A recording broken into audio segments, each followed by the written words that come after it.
ഇടുക്കി അടിമാലിയിൽ സ്വർണ്ണ വ്യാപാരത്തിന് ലാഭവിഹിതം നൽകാമെന്ന് വിശ്വസിപ്പിച്ച് പണം തട്ടിയെന്ന് പരാതി. തട്ടിപ്പിൽ വിവിധ ആളുകൾ അകപ്പെട്ടതായും ഇവർക്കൊക്കെയും പണം നഷ്ടപ്പെട്ടതായും സൂചനയുണ്ട്. അടിമാലി പോലീസ് സ്റ്റേഷനിൽ പരാതി ലഭിച്ചതായാണ് വിവരം.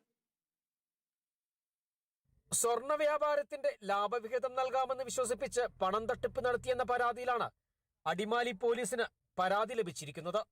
സ്വർണ്ണവില കൂടി വരുന്ന സാഹചര്യത്തിൽ സ്വർണം വാങ്ങി വിൽക്കുമ്പോൾ ലഭിക്കുന്ന ലാഭവിഹിതം നൽകാമെന്ന് വിശ്വസിപ്പിച്ച് തട്ടിപ്പിനിരയാക്കിയെന്ന തരത്തിലാണ് പരാതി ഉയർന്നിട്ടുള്ളത്.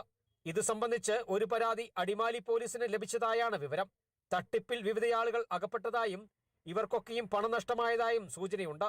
തട്ടിപ്പ് നടത്തിയയാൾ ആദ്യം സമീപിച്ചവർക്ക് ലാഭവിഹിതമായി കുറച്ച് തുക നൽകി വിശ്വാസം നേടിയെടുത്തിരുന്നു. ഇതോടെ കൂടുതൽ പേർ ഇതിലേക്ക് ആകർഷിക്കപ്പെട്ടതായാണ് വിവരം.